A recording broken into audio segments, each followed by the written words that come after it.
असे आपले सर्वांचे माननीय शरदचंद्रजी पवार साहेब या ठिकाणी सरपंचाच्या कुटुंबियांना धीर देण्यासाठी व त्यांचे सांत्वन करण्यासाठी या ठिकाणी आलेले आहेत।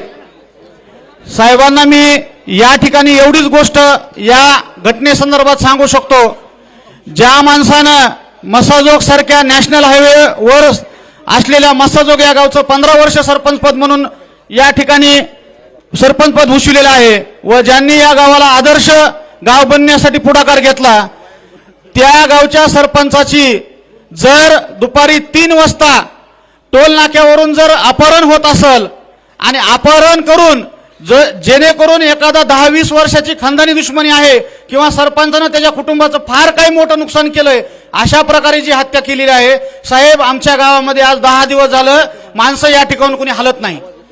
ज्या दिवशी घटना घडली त्यावेळेस जन्मलेल्या लेकरापासून वयस्कर माणसापर्यंत सर्व लोक आम्ही बस स्टँडवर होतो। आम्ही प्रेत ताब्यात घेतलं नव्हतं, पण त्यावेळेस मनोजदादा असतील किंवा या ठिकाणचे एसपी आम्हाला इथं आले। त्यांनी सुरुवातीला 9 तारखेला आमच्याकडून वेळ मागून घेतला, गावकऱ्यांनी त्यांना वेळ दिला। दुसऱ्या दिवशी सकाळी 9 वाजेपर्यंत त्यांनी कुठल्याही आरोपी अटक केला नाही। त्यानंतर पूर्ण गाव आणि आजूबाजूला पंचक्रोशीमधील जे लोक सरपंचावर प्रेम करीत होते ते लोक त्या ठिकाणी येऊन बसले। आम्ही संध्याकाळी 6 वाजेपर्यंत वाट बघितली। मनोजदादाने इथून आयजीला फोन केला, आयजी साहेबांना त्यांनी बऱ्याच ठिकाणी फोन केले, परंतु त्यांनी त्यावेळेस फक्त PSI पाटील म्हणून जे आहेत त्यांचं सस्पेन्शन त्यावेळेस केलं। साहेब, आमची गावकऱ्यामार्फत विनंती आहे, आम्हाला हे सस्पेन्शन नको। सस्पेन्शन म्हणजे त्यांना बक्षीस मिळालंय, तो माणूस इथून गेलाय, त्याला न नोकरी करता 75% पेमेंट मिळणार आहे, त्याला याच्यात 6 आरोपी करा, त्याचे CDR चेक करा।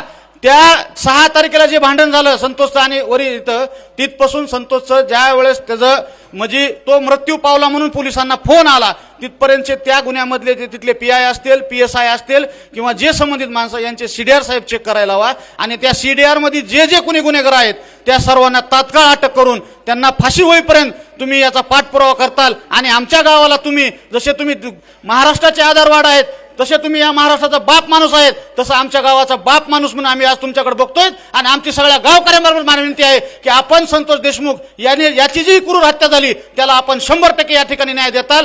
आमच्या गावकऱ्यांबरोबर साहेब काय मागणी येतात, पहिली आमची मागणी, आतापर्यंत सरकारी वकिलाची या ठिकाणी नेमणूक झाली नाही, आपण तात्काळ मुख्यमंत्री साहेब असतील किंवा संबंधित जी यंत्रणा असेल त्यांना आपण आदेशित करून या ठिकाणी सरकारी वकिलाची नेमणूक करावी।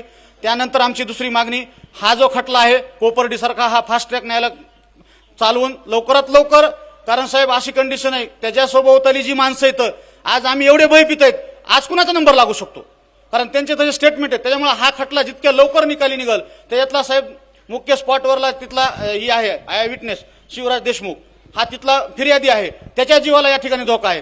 जितक्या लवकर हा निकाल लागल तितक्या लवकर आमचं गाव ह्या भीतीमधून बाहेर निघल। दुसरी आमची मागणी साहेब, आता संतोष गेल्यामुळे त्याचं घर तर पूर्ण गुड्या पडले, त्याच्या कुटुंबातल्या कुणाला तरी शासकीय नोकरीत आपण या ठिकाणी साहेब समाविष्ट करून घ्यावं, त्याच्या कुटुंबातील मुलांना शिक्षणासाठी आपण आधार द्यावा। आणि आम्ही जी या भीतीच्या वातावरणात जगतो, या भीतीच्या वातावरणातून साहेब आपण यंत्रणेला या ठिकाणी सूचना करून आम्हाला या ठिकाणी बाहेर काढावं आणि आपण आमच्या मागं या ठिकाणी पूर्णपणे बाप माणूस म्हणून आमच्या मागं उभं राहताल ही गावकऱ्यांमार्फत मी आपल्याला अशी आपली इच्छा व्यक्त करतो आणि थांबतो। याला सुद्धा संरक्षणची मागणी केली।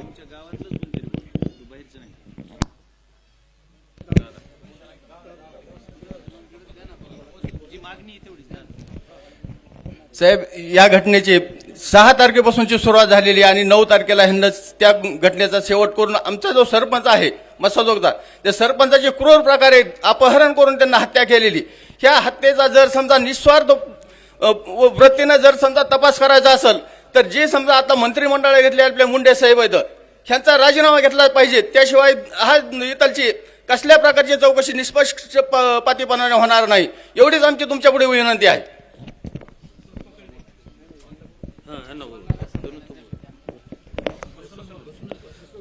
साहेब, मला फक्त न्याय पाहिजे। पहिल्यांदा सगळ्या गोष्टी होत राहतील, सगळे तुम्ही एवढे माझ्यासोबत उभारलात तर मला सगळ्या गोष्टी मिळतील, पण माझ्या भावाला, माझ्या कुटुंबाला, माझ्या गावाला, समाजाला मला न्याय पाहिजे। मी न्यायाच्या भूमिकेत समोर बसलोय तुमच्या।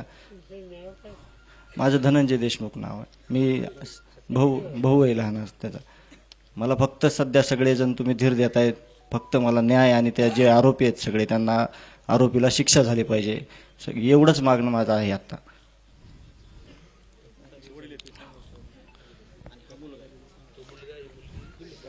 त्याच्यात दिलेलं आहे सगळं. हं.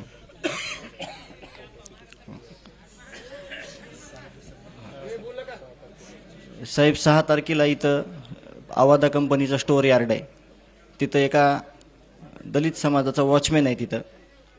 हे मी उल्लेख का करायला दलित समाजाचा की त्याला मारलं होतं. मारल्यानंतर हे सरपंच तिथं सोडायला गेले होते. तिथं त्यांची हातापाई झाली होती. त्याच्यानंतर कंपनीनं एक छोटीशी NC त्यांच्यावर दाखल केली कंपनीनं त्या गुंडावर. पण 1च्या नंतर 6 वाजेपर्यंत 7 वाजेपर्यंत तो जो दलित बांधव आहे आमच्या गावातला त्याची अट्रॉसिटी जर घेतली असती ह्या पोलीस स्टेशनला तर ही घटना सोमवारी घडली नसती. म्हणजे मूळ त्याचं तिथं आहे. त्या दिवशी त्या लोकेशनला जेवढे कॉल आले, जेवढे तिथं लोक आले, त्या सगळ्यांचे जरी CDR काढले तरीही त्या 6 तारखेला घटना सगळी स्पष्ट होती. आणि मग 9 तारखेला काय काय घडलं त्यानंतरच तर आम्ही मागणी करतोय की त्याच्या जितके आरोपी आहेत त्या आरोपीला सजा दिली तर आपला पूर्ण महाराष्ट्र एक सीख घेईल ह्याच्यातनं की आरोपी आहे, त्या आरोपीला 100% सजा होती आणि त्या गोष्टीकडे कुणी जाणार नाही. 1 लाख वेळेस विचार करीन अशा घटना घडताना. माझी पूर्ण विनंती आहे तुम्हाला की ह्या घटनेचा जो तपास आहे ते ह्या मार्गाने करावा.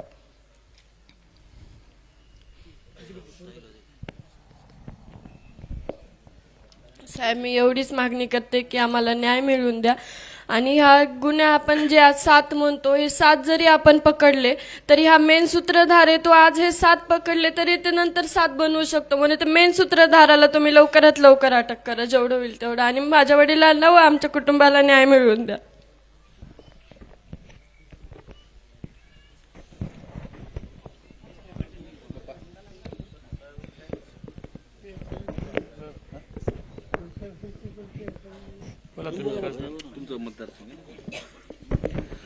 आदरणीय साहेब, आपण या सांत्वन भेटीला येताना सुद्धा पीळ पडतो की आपण कुठल्या जगात आहोत हे कळत नाहीये. इथे येताना प्रत्येक वेळेस इमोशनल हो म्हणायची गरज नाही, ऑटोमॅटिकली होत आहे. एवढं लहान मुलगी पण मागणी करते कारण आमच्या भागामध्ये एवढं दहशतीचं वातावरण जिल्ह्यात झालंय की जिल्ह्यामध्ये सर्वसाधारण लोकांनी राहायचं का नाही ही परिस्थिती झाली. कारण बऱ्याच दिवसापासून हे आज ही पहिली घटना नाही, याच्या अगोदरच्या घटना आहेत. पण या घटनेनं तर पीळ पडतो की सर्व महिला आमच्या पुरुष मंडळी किंवा ह्या सर्व आमच्या तरुणापेक्षा महिला इथे एवढ्या आक्रमक होत्या की ह्या महिलांच्या बाबतीत महिलांनी खरी वाचा फोडली ह्या प्रकरणाला. आणि ही घटना कशी घडली तर 6 तारखेला या इथं जे आवाडा कंपनीचं काम चालू आहे तिथं मारहाणीची घटना घडली. एक नॉर्मल केस होती, तिथं तिथल्या वॉचमॅनला मारहाण केली होती. वॉचमॅन म्हणले की मी आज जाऊ देत नाहीये, तर न जाऊ देतो म्हणल्याच्या कारणास्तव त्या वॉचमॅननी सरपंचाला बोलून घेतलं आणि ही गुंड इथे येऊन मारामारी करतायत, भांडणं करतायत असं सांगितल्याच्या नंतर सरपंचाने इथं माझ्या इथं का भांडणं करताय एवढं विचारलं. एवढा एक मनात राग धरून सरपंचानी परत ही जी काही तिथला वॉचमॅन होता तो पोलीस स्टेशनला गेल्यानंतर त्यांची फिर्याद पण घेतली नाही, साधी NC दाखल करून घेतली. आणि त्यांना 6 तारखेच्या नंतर 7 तारीख 8 तारीख पोलिसांनी काहीच केलं नाही. आणि 9 तारखेला ज्यावेळेस 9 तारखेला सकाळी पोलिसांनी यांना अटक केली, दाखवलंय आणि लगेच सोडलंय. मग पोलीस यंत्रणेमधलेच माणसं त्याच्याबद्दल बिलकुल सामील आहेत असं माझं स्वतःचं सुद्धा मत आहे. साहेब मी खोलात गेल्यानंतर मी दिल्लीला सेशनला असल्यानंतर मला जेवढी घटना घडली कळाली तेव्हापासून 3:30 ते 4 वाजल्यापासून मी SP साहेबांशी कॉन्टॅक्ट करत होतो. तसं जर विचार केला तिथं महाजन साहेबांनी काही आरोपी पकडायचा प्रयत्न केला, पण जी पाटील नावाचे PSI होते त्यांनी प्रत्यक्ष आरोपीबरोबर बऱ्याच वेळ चहा पाण्याचे व्हिडिओ व्हायरल झालेत. आता काल मुख्यमंत्री महोदयांनी पण सांगितलंय की मी मुळापर्यंत जाणार, पण मुळापर्यंत जाणार कधी हा प्रश्न आहे. आज 13 दिवस झाले तरी आमच्या आरोपी जो मुख्य आहे त्याला अटक होत नाही. आणि या सर्व आता मुलीची पण काय भावना आहे की बघा काय ते लिकरू बोलतंय की हे 7 आरोपी पकडाल पण ह्याचा जी म्होरक्या आहे ज्याचा मास्टर माइंड आहे त्याला तुम्ही अटक करा नाही तर दुसरे 7 तयार करील. म्हणजे ही जी प्रवृत्ती लहान मुलात सुद्धा भीतीचं वातावरण आहे. आज कुटुंबानं आपल्याकडे साहेब मागणी केलेली आहे की यांना कुटुंबाला संरक्षण द्या, कुटुंबाच्या या लेकरांच्या शिक्षणासोबत आहे, कुटुंबाला आर्थिक काहीतरी त्यांचं उभं राहिलं पाहिजे, त्याच्यामुळे आर्थिकसाठी काहीतरी मदत व्हावी. या सर्व मागण्या माझ्या वतीनं सुद्धा साहेब आपल्याला विनंती आहे की आपण मुलीच्या संबंधात शिक्षणाच्या बाबतीत तर आपण तिथं बोललाय, आता पण सांगाल आणि या कुटुंबाला आर्थिक सुद्धा मदत जी शासनाने डिक्लेअर केली त्याच्यापेक्षा आपल्याकडनं पण आणखी आपण जर काही आदेशित दिलं तर त्या पद्धतीनं आपण पण करूयात मदत याला जी आपण सांगाल त्या पद्धतीनं. पण ती मदतीचा भाग वेगळा राहिला, पण इथं न्यायाचा भाग आहे आणि या भागावर एवढी दहशत आहे की आमच्या तालुका जिल्हा आज एवढ्या टेन्शनमध्ये पोलीस यंत्रणा काय करतील कशामुळे किती जेवढ्या मागच्या जर या सर्व याच्या मागं जे लोक आहेत यांचे जर CDR काढले, जे लोक नाव घेत आहेत सभागृहामध्ये ज्यांचं नाव घेत आहेत, ज्या दहशत ज्या दिवशी संदीप भाई आले त्या दिवशी पण त्यांना इथं बोललं जातं. आज आता आमचे गोकुळप्पा पण तिथं बोलले की मला पण असं म्हणले की तुम्ही जर घरापर्यंत आज तरी आम्ही बाहेर नेऊन मारलंय, आज तुमच्या घरात येऊन मारू. म्हणजे एवढी जर वाईट परिस्थिती आमच्या या जिल्ह्यात या तालुक्यात या मतदारसंघात असेल तर साहेब खूप वाईट आहे. याच्यासाठी तुमची सर्वांची आशीर्वादाची आणि आम्हाला संरक्षणाची गरज आहे. आणि तुम्ही सर्वजण संरक्षण हे तर मागताय संरक्षण, आमच्यासारख्या लोकप्रतिनिधीला सुद्धा वागणं मुश्किल आहे साहेब. कारण आज आम्ही बोलतोय तर बोलल्याच्या नंतर आम्हाला सुद्धा टार्गेट केलं जाणार आहे. पण ठीक आहे, आमचं काय व्हायचं ते होऊ देत, पण या गोरगरीब जनतेचा प्राण वाचला पाहिजे हा सर्वात महत्त्वाचा विषय. त्याच्यासाठी आपण सर्वांनी ताकद लावून या तपास फास्ट ट्रॅकवर झालाच पाहिजे. पण याचा फास्ट ट्रॅकवर तपास होण्यासाठी अगोदर आरोपी अटक झाले पाहिजेत. ही आरोपी अटक होत नाहीत. याच्यासाठी मुख्यमंत्र्यांना तर आपण स्वतः जातीनं बोलून मुख्यमंत्र्यांनी सभागृहात घोषणा करून होणार नाही तर एवढ्या दिवस झाला अटक नाही. आणि जे कुठले ह्या प्रकरण सगळं खंडणीशी येऊन भेटतंय, ह्या खंडणीशी घेऊन भेटल्यानंतर मग हे सगळे 302 मध्ये सुद्धा हेच आरोपी आहेत का ह्याचा तपास झाला पाहिजे, त्यांना त्याच्यात ऍड झाले पाहिजेत. जर ही झालं तरच आपल्याला खरा न्याय मिळेल, नाही तर अन्यथा खरा न्याय मिळणार नाही. याच्यासाठी आपण सर्वांनी ताकदीनं तुम्ही उभा राहा एवढी माझी विनंती आहे. आदरणीय लंके साहेब 2 मिनिट. आपल्या गावचं आधारवड म्हणून ज्याने गेले 15 वर्ष काम केलं असा संतोष देशमुख आपल्या सर्वांचा एक आवडता, त्याची काही दिवसापूर्वी एक निर्घुण हत्या झाली. ती घटना नुसत्या या परिसरासाठी नव्हे तर पूर्ण राज्यासाठी एकदम हृदयाला छेद करणारी ती घटना आहे. ज्यावेळेस ही घटना घडली त्यावेळेस बाप्पा आणि मी दिल्लीमध्ये होतो. बाप्पांना मी रात्रभर अक्षरशः ह्या PIला फोन करा, SP ला फोन करा, आम्हाला किती टक्के रिस्पॉन्स आला किती टक्के नाही आला ते आम्ही नंतर संसदेत सुद्धा मांडण्याचा प्रयत्न केला. केंद्रीय गृहमंत्र्यांना सुद्धा बाप्पा आणि आम्ही भेटलो. ताईंच्या नेतृत्वाखाली आम्ही दुसऱ्या दिवशी लोकसभेच्या सभापतींना सुद्धा आपल्या महाराष्ट्रातल्या सर्व खासदारांना घेऊन भेटलो की ही घटना घडली, त्या कुटुंबाला न्याय देण्यासाठी ज्या घटनेमागं जे आरोपी आहे आणि त्या आरोपींच्या पाठीशी कोण आहे आणि कोणाच्या मार्गदर्शनाखाली या सगळ्या गोष्टी चालू आहे याची उकल झाली पाहिजे आणि जे खरे आरोपी त्या आरोपींना सजा लागली पाहिजे. या बाबतीत आम्ही संसदेमध्ये प्रयत्न केले.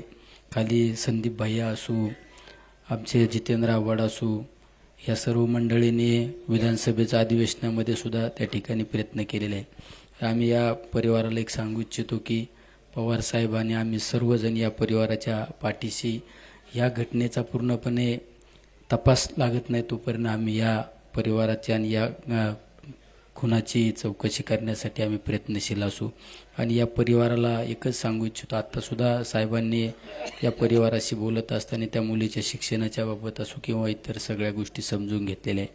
पण या परिवाराचे आम्ही आधार म्हणून बाप्पा असो, आम्ही संदीप भैया असो, आमचे या ठिकाणी टोपे साहेब असो, आम्ही सर्वजण असू हेच या ठिकाणी सांगतो. संदीप भाई कुटुंबाची जिम्मेदारी आदरणीय साहेबांनी घेतली आहे आणि आमदार म्हणून किंवा खासदार म्हणून आपण जे काही कुटुंबाची एक जिम्मेदारी आम्हाला तुम्ही गावकऱ्यांनी ठरवून तुम्ही सांगा, आम्ही ती स्वीकारू. पण सगळ्यात महत्त्वाचं साहेब, हे मास्टर माइंड आणि हे जे आहेत ना, हे फक्त हे वाल्मिक कराडे साहेब ह्याच्यामध्ये नाही नाही नाही नाही हे जो हे आपलं जिल्हा एकदम पुरोगामी तुम्हाला विचारा मारणार जिल्हा आहे साहेब. ह्या माणसांनी सगळी ही काशी करून टाकली. या 2 समाजामध्ये सगळी तेढ निर्माण ह्या माणसांनी केली. तिथं आपल्याला रडून जमणार ना, तुम्हाला सांगतोय मी. रडून असं हे असलं रडलं तर मी तुम्हाला सांगतोय, आम्ही बाप्पा आम्ही कधी बी त्या दिवशी मी गावात आलो होतो, मी सभागृहामध्ये ह्यांनी मांडलंय, मी सुद्धा मांडलंय. घाबरायची भ्यायची गरज नाही बरं का कुणाला, तुम्हाला सांगतो मी. आणि भविष्यामध्ये सुद्धा आम्ही ताकदीने तिथे साथ देणार जोपर्यंत ह्यांना न्याय देणार नाही. एक लोकप्रतिनिधी म्हणून आम्ही गप्प बसणार नाही. आता उद्या आम्ही सगळ्या सर्वच पक्षाची आम्ही बैठक साहेब आम्ही बोलवतोय बीडला. आणि जोपर्यंत 2 त्याच्यामध्ये मूळ आहेत, ते खंडणीच्या विषयामध्ये ते वाल्मिक कराडचं नाव टाकले साहेब, जेव्हा ते 6 तारखेला टाकलं पाहिजे होतं. आणि दुसरं ते त्याच्यात तर एक अटक झाली नाही. दुसरी गोष्ट 302 मध्ये त्यांच्या कुटुंबाचे तिथं घरी आत्ता बोलताना म्हणले सूत्रधार सगळे घाबरायला लागले बोलायला इथं सुद्धा गावात आल्यानंतर.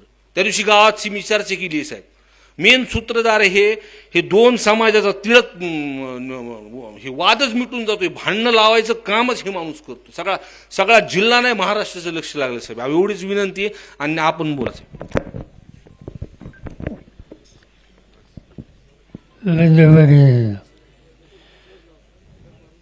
जे काही घडलं हे तुम्हालाच नाही तर महाराष्ट्राच्या कानाकोपऱ्यात सर्वसामान्य लोकांना एक प्रकारचा धक्का बसला आहे. वीज जिल्हा याचा एक महाराष्ट्रात लौकिक आहे. हा जिल्हा मी अनेक वर्षापासून या त्या निमित्तानं जिल्ह्याशी संबंधित आहे. वारकरी संप्रदाय हे या जिल्ह्याचं वैशिष्ट्य आणि वारकरी संप्रदायाचा विचार घेऊन आपलं आयुष्य जगणार आहे. दुष्काळ पडल्यास तर त्याला तोंड देणार आहे. महाराष्ट्राच्या साखर उद्योगाला हातभार देणारे त्यासाठी कष्ट करणारे कुणी आहेत हा प्रश्न विचारला तर वीजचा हा उल्लेख त्या ठिकाणी केला जातो. आणि अशा जिल्ह्यामध्ये जे काही घडलं हे कुणाला न फसणारं न सोसणारं अतिशय चमत्कारिक अशा प्रकारचं आहे. त्या तरुण सरपंचाची हत्या झाली. 15 वर्ष लोकांच्या पाठी नेलं. त्या पदावर बसण्याचं काम त्यांनी केलं. 15 वर्ष ज्याची निवड झाली त्याचा अर्थ लोकांच्या दैनंदिन सुखदुःखाशी समरस होणारा, वादविवादापासून दूर राहणारा असा हा तरुण कर्तव्यगार लोकप्रतिनिधी म्हणून तुमच्या गावामध्ये काम करतोय. जे काही घडलं त्याच्यात त्याचा काहीच संबंध नसताना कुणी येऊन कुणाला दमदाटी दिली, कुणाला मारहाण केली आणि त्याच्याबद्दलची तक्रार आल्याच्या नंतर त्याची चौकशी ही करण्याची भूमिका घेतली आणि ती चौकशी का करतो म्हणून कुणी बाहेर यायचं, व्यक्तिगत हल्ला केला आणि शेवटी तो हल्ला हत्येभरून जातो. हे चित्र अतिशय गंभीर अशा प्रकारचं आहे. याची नोंद ही राज्य आणि केंद्र सरकारने घ्यावीच लागेल. लोकसभेचं अधिवेशन काल संपलं आणि गेले 2-4 दिवस आम्ही बघतो तुमचे प्रतिनिधी बजरंग सोनवणे असतील, शिव तळके असतील आणि जे कोणी तिथं खासदार महाराष्ट्राचे आहेत त्यांनी हा प्रश्न उचलून धरला. गृहमंत्र्यांना भेटले. पार्लमेंटमध्ये यांनी स्वतः हा प्रश्न त्या ठिकाणी मांडला आणि इथं न्याय द्या या प्रकारचा आग्रह बजरंग सोनवणे आणि त्यांच्या सगळ्या सहकार्यांनी देशाच्या लोकसभेमध्ये मांडला. त्यांचं भाषण मी ऐकत होतो. मी काही त्यांच्या सभागृहात नाही आहे पण ऐकत होतो. सभागृह ते जे काही सांगत होते ते ऐकल्याच्या नंतर स्थगित झालं. या देशाच्या राज्यात काय चाललं आहे अशा प्रकारचे प्रश्न नंतर लोक विचारायला लागले. हे दुखणं जिथं मांडायला हवं आहे तिथं मांडलं.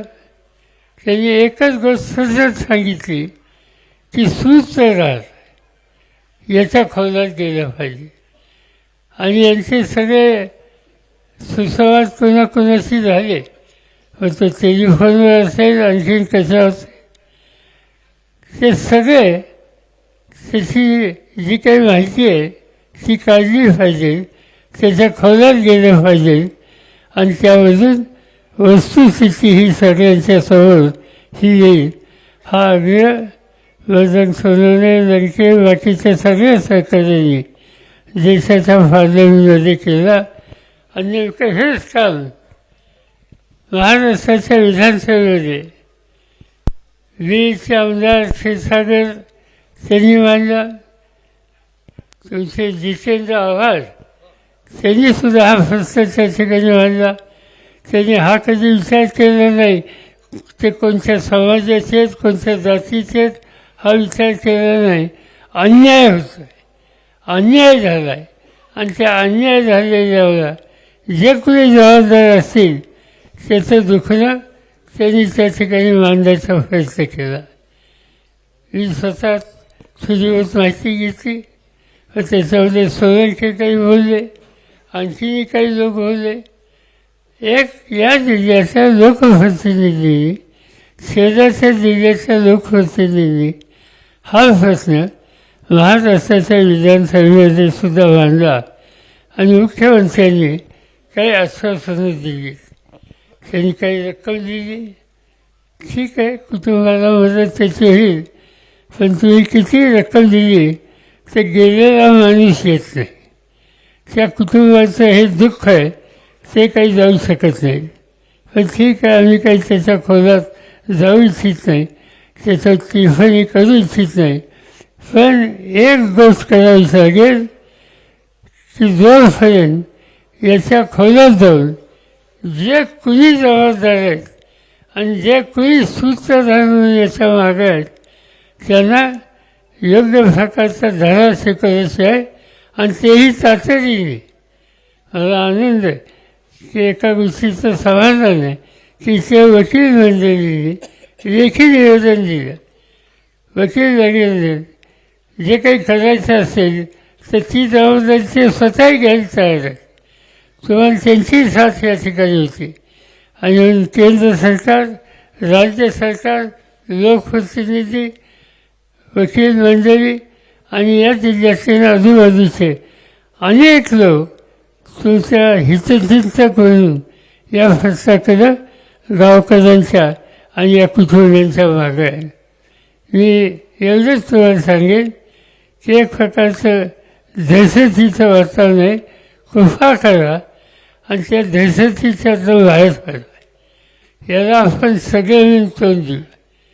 एकदा आपण सगळ्यांनी सामुदायिक प्रयत्नाची भूमिका घेतल्याच्या नंतर कुणी आपल्याला अडू शकत नाही. आणि मी तुम्हाला खात्री देऊ इच्छितो की आज म्हणजे कालच आम्ही पार्लमेंट संपवून पोहोचलो आणि आज इथं आलो. त्याचं कारण हे आहे की महाराष्ट्रामध्ये, मराठवाड्यामध्ये आणि 20 जिल्ह्यामध्ये असं घडतं आहे. ही गोष्ट आम्हा कोणाला न शोभणारी आहे. याच्यातून न्याय हा दिलाच पाहिजे. जे दुःखी आहेत त्यांच्या दुःखाशी ते एकटे नाहीत, आपण सगळे आहोत हे वातावरण केलंच पाहिजे. आणि इथली स्थिती ही दुरुस्त कशी होईल याची काळजी आपण सगळ्यांनी घेतलीच पाहिजे. कुटुंबात लहान मुलं आहेत, त्यांच्या मुलीला मी आत्ताच सांगितलं की तुझ्या शिक्षणाची जबाबदारी आम्ही घ्यायला तयार आहोत. माझ्याकडे बारामतीला फार मोठी मुलींच्यासाठी शैक्षणिक सुविधा आहे. जवळपास 9 ते 10,000 मुली शिकतात. त्याच्यामध्ये आणखी एक मुलगी असेल, उद्या मुलगा येत असेल, त्यांचं पूर्ण शिक्षण आपण करू, त्यांना धीर देऊ, कुटुंबाला धीर देऊ. त्यांच्या मातोश्री आणि कुटुंबातले इतर घटक आहेत त्यांना आपण सगळे मिळून एक प्रकारचा आधार देऊ आणि हे सांगू की तुम्ही एकटे नाहीत, तुमच्या मागं हा सगळा आम्हा लोकांचा एक प्रचंड संख्येनं वर्ग आहे. आणि त्यामुळे न भिता या सगळ्या जे गेलं, जे झालं ते तर आपण परत आणू शकत नाही, पण निदान धीर देऊ शकतो, आत्मविश्वास वाढवू शकतो, ते एकटे नाहीत ही भावना निर्माण करू शकतो आणि ते काम आपण सगळे मिळून करू एवढंच या ठिकाणी सांगतो. राज्य सरकार, केंद्र सरकार याच्या खोलात जाईपर्यंत आम्ही स्वस्थ बसणार नाही हा विश्वास देतो आणि 2 शब्द संपवतो.